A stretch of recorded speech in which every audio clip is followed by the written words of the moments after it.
Tuterevu mulungi ali ku program Uganda Tukole nyongera kubanga nkubuuzaako n'enkubaza emirimu gy'otuusizaako engalo ettuntu lino ennaku olunaku olwaleero ssaawa zino ziri 7 kwakayitako eddakiika 3 lunaku lwakutaano yo wiiki tandise okuba nga tugikomekkereza tugiwako kyo tugikomekkereza naddala abakolera mu ofiisi olw'emirimu egy'enjawulo lunaku ndozi olwokutandika kumukola abadde ku Monday okusinga ng'ogyeko bano ffe ba downtown bali abayiri bavuga boda bakibabwe bakolera ddala paka gendera ddala paka kumalako weekend naye nga nyongera okuba nga mbabuuzaako zo ennaku z'omwezi 3 omwezi ogw'omunaana gwe tugambye nti gwe tugusiibulidde ddala tujja genda okuddamu okubeera wano nga tuli mu mwezi mulala kitegeeza kigomya mulungi andaba wano ku program Uganda Tukole ino kubanga ebintu byalina okuba nga okola mu guno omwezi tukidde okuba nga tugukomekkereza olina okuba tesikunga obanga wateekateeka laba mu mwezi ogw'omunaana okuba nga atesika yachieve like 50%. Mwate bitambula bulungi atesika olina okuba nga 25% at least ng'osobodde okuba nga obyachieving naye nga tebitambula ddala bulungi nnyo omwezi guno ng'abafeesizzaamu abalwali ng'olwazizaamu bizinesi zitambulidde ddala bulungi nnyo nyongera okuba nga nkusaasirako era guno omwezi zijja kubeerawo ddala nga tubeerabira gwayingidde ebyafaayo olw'ensonga nti nno omwezi guno gwetikiddwa nnyo gamba ekiwambidde ddala ddala omwezi guno n'omwaka guno gwa 2024 ye kasasiro okubunduka n'agw'ekiteeso so amaziga tegaliggwa mu kugwanga lino olw'enjaga eyo yagw'ekiteezi naye nga gw'omwezi awo tugukomekkereza tugenda kuba nga tugenda mwezi gwa mwenda naye mbabuuzaako nembebaza mulimu tusizaako engalo bya mutundu by'eggwanga eby'enjawulo abali najja nankumbi awo abali kubayita ababiri Ntebe Road awo nawe ntegeeza awo and by the way for today munzikirize neebaze simanyi mwabali aino abali mu government abasinga akatambi kano mukalabalira mulimu kuwakinga naye njagala okwebaza company sigimanyi linnya naye abalongoosa oluguudo lw'Entebbe Road batandikira wazana gendera ddala paka kutuuka eri ku airport abantu company eyo evunaanyizibwa mu kulongoosa oluguudo olwo nze ŋŋamba yandikotte enguudo zonna nebanga yeezokolako kubanga they do a very very fantastic job. Yes, bayambala ovulo biri awo bya yellow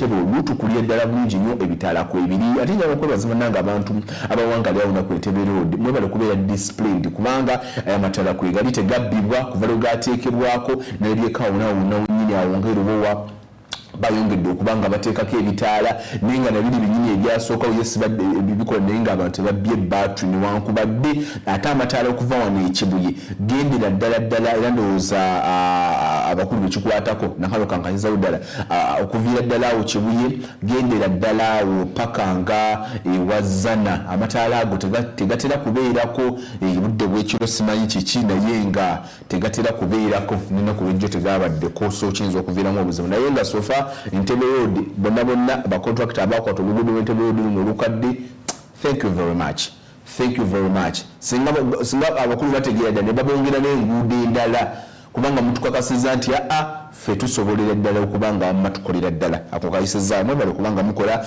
nera okubuuzaako bannaffe abawangalira mu butale obw'enjawulo akatale k'Ekawempe akatale k'Ebusega batulabira mu katale wana ak'Ennakawa Nakasero akatale k'Ekajjansi mukolera ddala omulimu gwa ttendo nnyo okubanga mulamu program Uganda Tukole olunaku lwakutaano tugenda mu weekend so kansuubire nti wamma weekend giteeseteese bulungi weekend bingi nyo ebibaddemu naye bibadde nnyo ku mimwa gy'abantu z'entuula za paalamenti ez'omu bitundu ebyenjawulo nga bwetwogera olunaku lwaliwo bakomekkereza olutuula lwa paalamenti mu kibuga Guluba mu Northern Region bagenda kuba kati badda Masaka nabyokola ejjo n'omukulembeze w'eggwanga yabaddeyo nayongera okubanga nga alagira ddala nti bannange parliament kyeyakoze kintu kirungi abantu bangi badde bavumira nnyo parliament kyeyakoze ate bwe wetegereza executive ati operating era yokka mu state house no executive egenda president nakuba enkambi ewantu nagenda nayogerako n'abantu nga matulabira ddala yo musiga efuzi erya executive tibadde bo basobola okugenda ne batuukira abantu ne boogera essiga eddamu ziri nnyini nali badde lituuka mu bantu ne tukolerako emirimu eyo lwatulaba enfunda nyingi nnyo eziwera ng'abalamuzi ba kooti yennyini nnyini batuuka ku ground ne bakolerayo emirimu nekyo mu parliament kikoze kibadde tekiriiwo so bantu bangi badde bagamba parliament lwaki ekikoze naate executive ekikola and ntulaba ne legislature ekikola judiciary ekikola so kitegeeza ne parliament yabadde erina okubanga ekikola te nga tukkiriza nti kijja kuviiramu ddala ddala ebirungi amma nabadde ndabakawo n'omubaka lumu omubaka w'MTN eyo ng'agamba bannange parliament bampe liivu njagenda kulaba nga tuleeta ennongoosereza mu actually bagiyita private members bill yokola nga tuteekateeka etteeka tutandika okuba nga ffe aboludde oluvuganya ffe abeerondera leader of opposition wabula so se muntu kutuula eri adictating agambe nti bannange nze balondedde ono wabula nga bubaagala so kyalesewo nnyo empawa butebaga naye lumu kiki kyekyabatutteeyo kyemugamba mwagenze kulwanira eyo ntalo kugamba bwebitibwa ebityawo nalebyeko mwezi zimu ku ntuulizi zibadde zigenda ddala maaso eyo mukulu abedi bwanekanaga bannange okusinziira ku yinza omupeewa okusinziira ku ssemateeka mu lutalo lwa parliament kulina okubeerako leader of opposition engeri gye twamulese Kampala bannange nze wendi era eyo eggulu entula za parliament eziri eggulu Dr. Abedi Bwanika ye leader of opposition oweeyo obukolo bwagalwa naye bannange Dr. Abedi Bwanika watuvuzeemu sopeedi awo ne tewali kyakkola naye katulinde bwe banajja e Masaka tukakase oba munnaffe ab'oludda oluvuganya era banayongera okuba nga bazira entuula zino ezinabeera e Masaka newankubadde abasukkira ddala kati nga abakuli ku ludda oluvuganya nga 35 be beetabye mu ntuula za palamenti ez'omu bitundu ebyenjawulo wiiki yo bwetyo bwe tugitambuza abasuubuzi nabo era baali bateeseteese okubaako ak'enjawulo ke bakolako wiiki ero naye amaanyi gaabagwa abampaate abasuubuzi temulina solidarity kati bagenda kunyiiga abasuubuzi temunyiiga naye twalabakawo bannaffe abafuta abakata Kampala State Traders Association nga bagamba nti mukulembeze w'eggwanga Yoweri Kaguta Museveni tukuwadde nakwezi satbana mukamba buuzi mu abakata president w'eggwanga the original musobola muwe ennaku esatu agamba nti nno ennaku satu nga otusisinkanye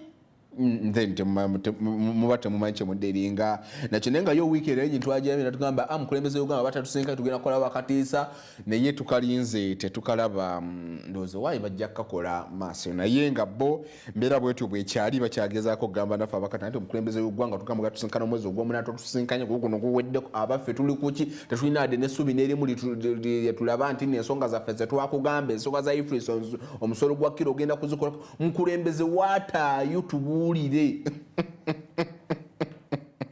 abaana bakata abo bannange aba Kampala State Traders Association batuvuga sopeedi ebiseera ebisinga naye katusuubire nga nembeera yo gavumenti yagiwulira ddala bulungi nnyo njagala okuba nga mbawa ku mboozi yaffe wano esooka abanaffe aba tobacco harm reduction abasabye gavumenti bagamba ne gavumenti lwaki temuleeta ennongoosereza mu tteeka erifuga taaba mu ggwanga kubanga taaba ono alimu ekirungo kya nicotine ate ekirungo kya nicotine kikoseza ddala nnyo obulamu bw'omuntu naddala amawuggwe tutagayo bana ennongoosereza mu tteeka lino erya taaba twagala okulaba nga abantu bakola ki bava ku taaba nga sinna batuuka awo kansooke nkuwe ku mboozi eno ey'abannaffe aba tobacco harm reduction nga batuusa obubaka bwabwe eri gavumenti komeo otandikira kunywa sigala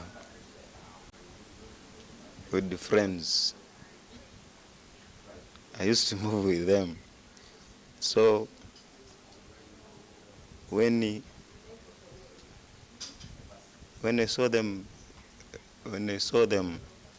having cigarette, I was also like, nange mpako nkolechi nyweko awo nange nentandikira okukola ki kunywa sigala kati awo natandika lwara ngenda mu dokita nambuza that, do you smoke? Do you drink? I told the doctor, yes. Doctor told me that you should stop both things. Now when I stopped, I became normal. When I became normal again, I went to the very company I used to move with, and they were smoking. I had again to repeat what? Smoke. Then I was like, eh. Then I got sick again. Getting sick again, I had some tablets inside the house. I swallowed. I became fine. While smoking, now I was like, how will I avoid smoke? I was like, now what shall I do? What I'll do, I should avoid moving with the colleagues who do smoke. I couldn't manage leaving them apart, then also move apart. Now when the system came in that 50 kilometers away, smoke. Again, when you go to a colleague, the other one also tells you 50 kilometers away. I became a thief. I'm a dog. Now again, I started locking myself inside a toilet, smoking. It's like I'm getting so many diseases now. From the toilet, then again, cigarette.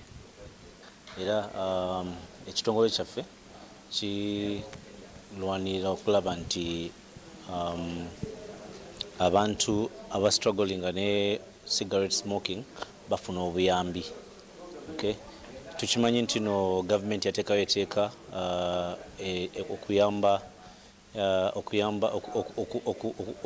okulwanyisa availability of tobacco products mu ggwanga naddala sigala, but tukiraba ku street nti omuntu asobola kufuna single stick wabanga agenza okugula.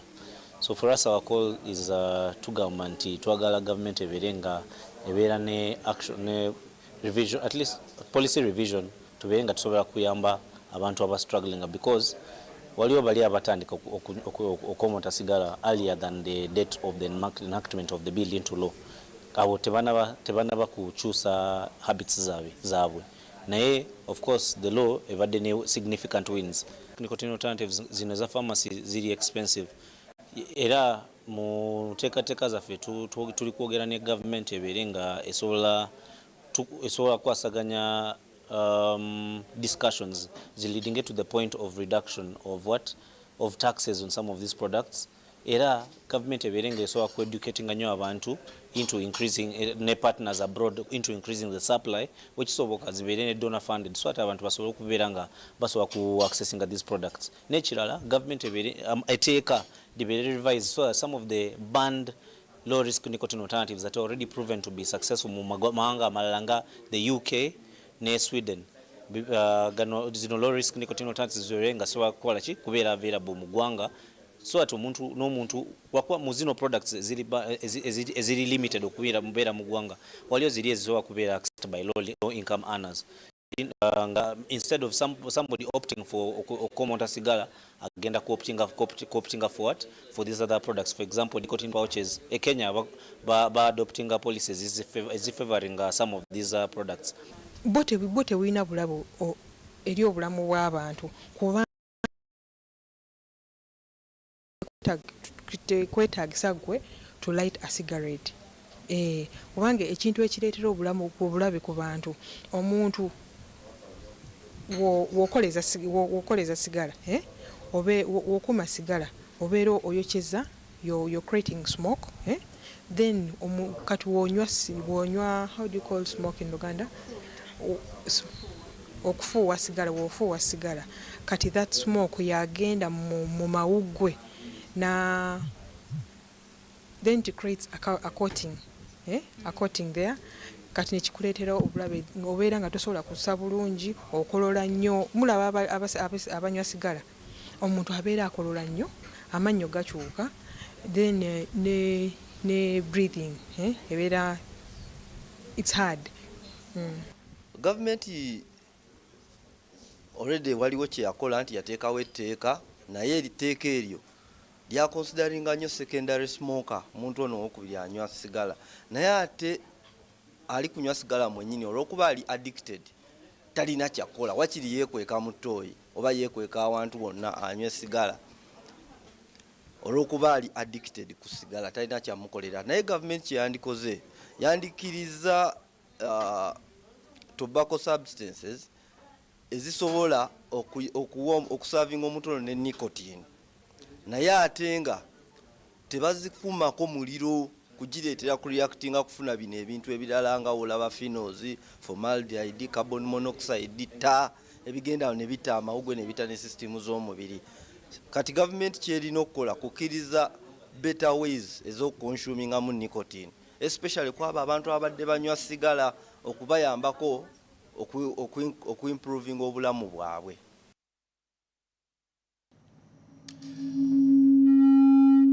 Buterevu bannaffe abo bagezaako kulaba nti gavumenti ejja n'ennongoosereza zigamba nti bannange tobacco ono yes taaba ono mulungi nnyo kutwesaamu excellent, naye ate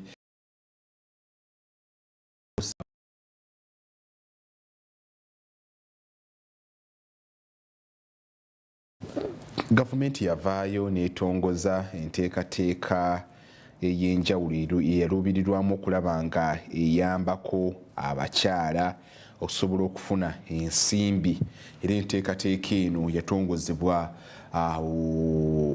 amyuka omukulembeze w'eggwanga lino Retired Major Jessica Alupo, ng'enkola eno y'abakyala mu bagenda okuba nga bayita nga beewola ensimbi ku magoba amatonotono. Enteekateeka eno ng'eri wansi wa GRO, ne bagiyita GRO loan, nga y'abakyala bafuna ensimbi ne bagenda ne bakola bizinesi zaabwe.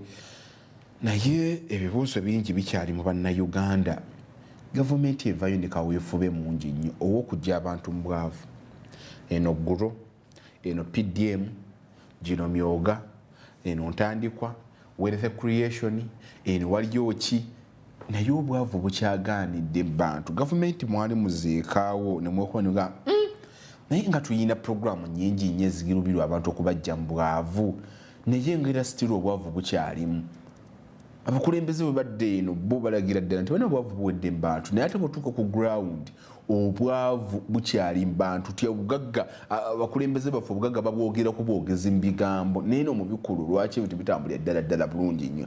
Njagala nsooke nkulage ku nteekateeka eno bannaffe aba minisitule y'ekikula ky'abantu gye bateekawo gye batandikawo eryanda GRO ey'okuyambako abakyala.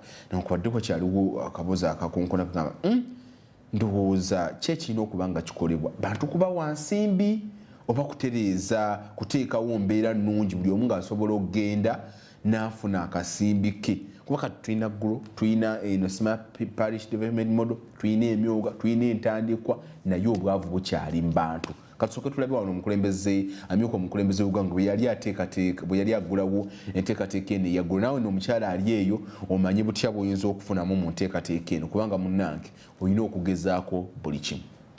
This project we had to start the conceptualization during COVID. After COVID, it was supposed to be a grant and a loan. To transition it from a loan and a grant in equal measure to a grant had people who had to work hard, burn the midnight candle. One of them is not here today. He's called Asimwe Alex. You clap for me. He's out of the country, but he was the brain and somebody who worked so hard in the ministry. The team from the Ministry of Gender, the PS and the team, but for all the grants or any money that you want, each of the ministry has to go and present before finance. So while we were burning midnight candles, sometimes I'm not available.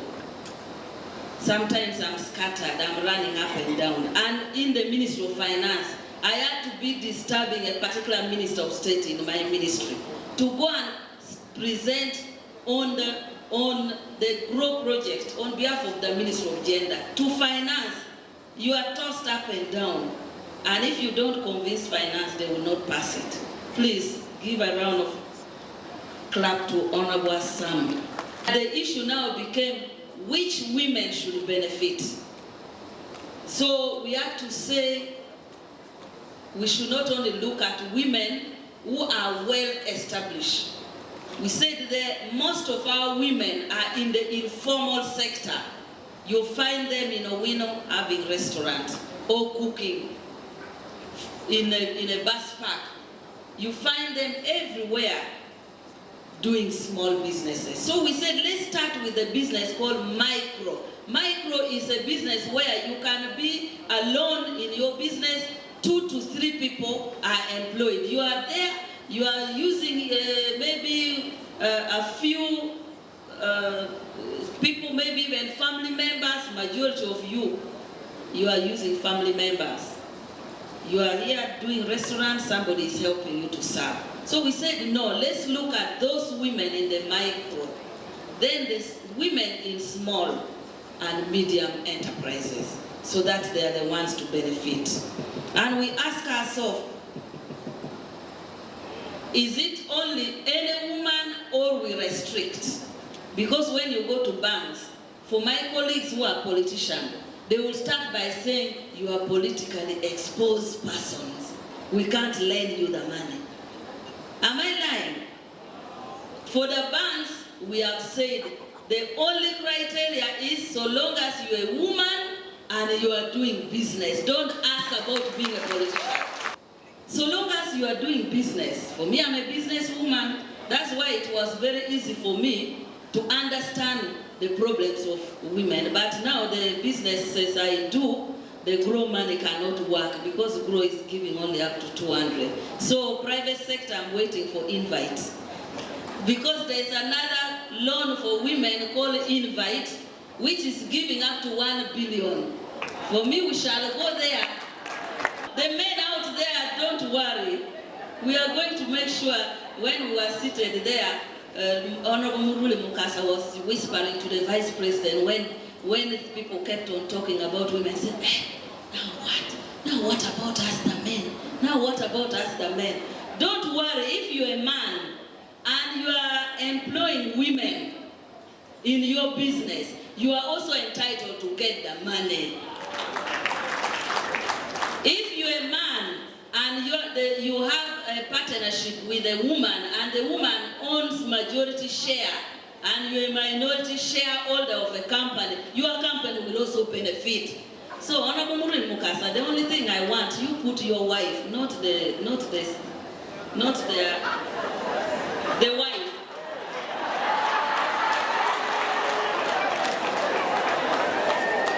So let me end here by saying everything I would have read in the speech have been stated. I only want to encourage, I want to encourage the women entrepreneurs.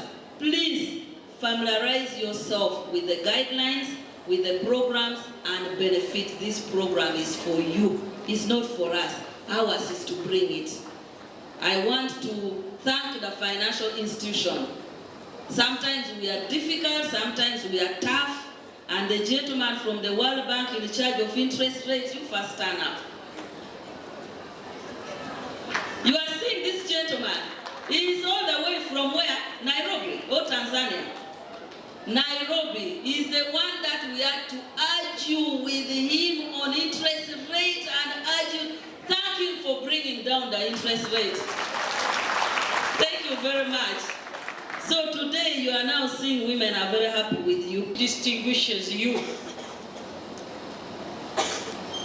from other leaders. I have attended many of your ceremonies, and you tend to draw your attention towards exactly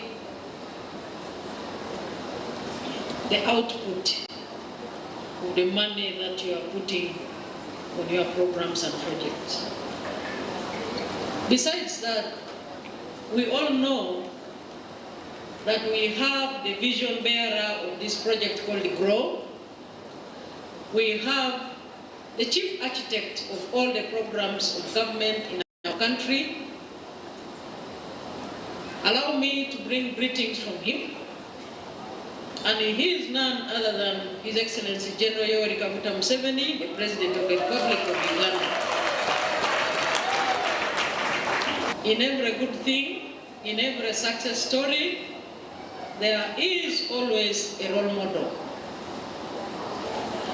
And we know that the girl-child empowerment or women empowerment in Uganda has taken a trend which has been growing from strength to strength. We, as the women leaders of Uganda, have been borrowing a leaf from a number of role models who are women. On this particular occasion, allow me to bring you regards from one of our role models, who is none other than Mama Janet Kataha Museveni, the First Lady and the Minister of Education and Sports. And finally, before I communicate my message, I would like again also to reiterate the fact that the PDM money, the Mioga money, the Women Fund money, and now the GROW funds should not be a source of domestic violence. Instead, it should be the other way around. The boy children and the males whose spouses are going to be beneficiaries of this program should support their spouses, because the intention is to strengthen you as a family, because the family is a bedrock of society.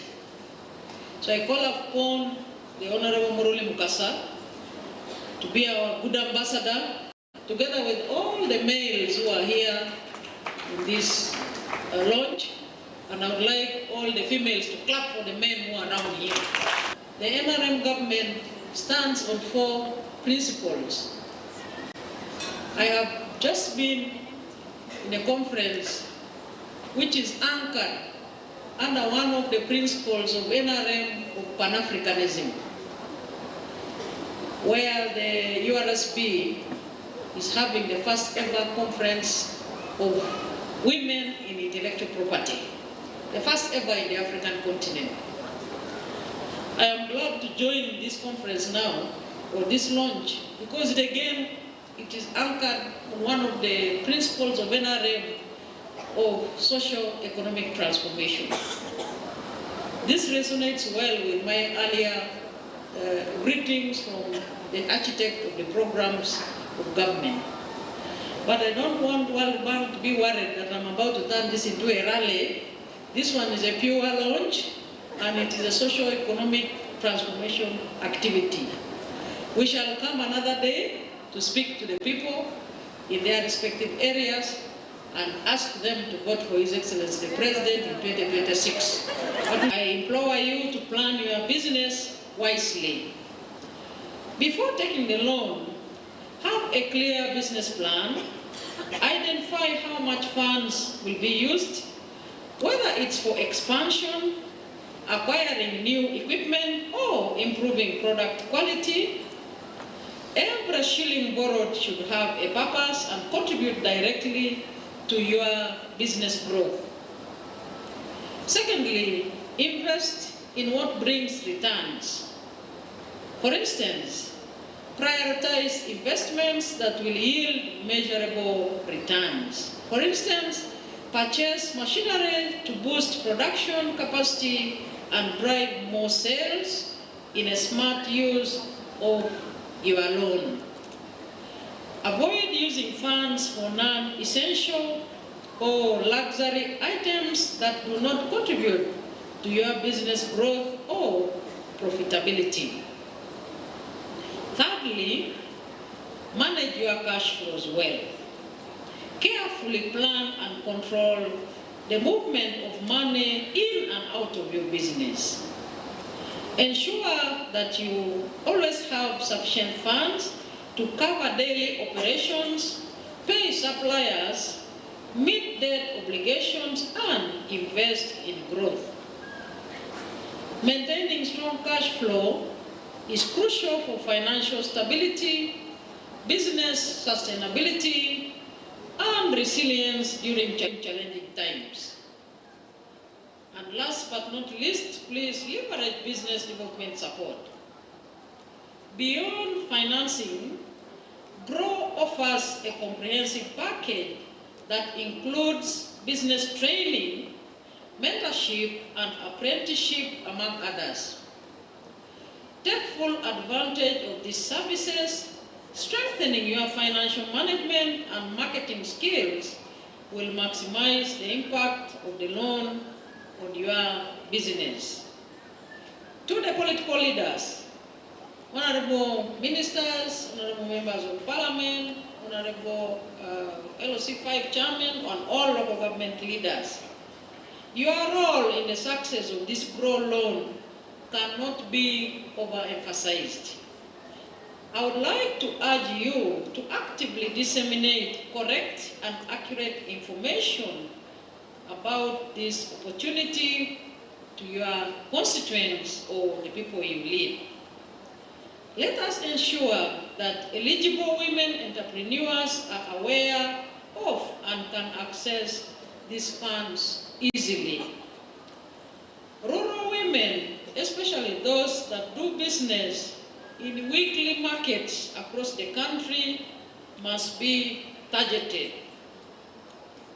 To all the political leaders at all levels, please, and those listening, your role in the success of GROW is extremely vital. I call upon you to actively participate in disseminating the information. To the business community and financial institution, your participation in this initiative is crucial for the success of the GROW loan.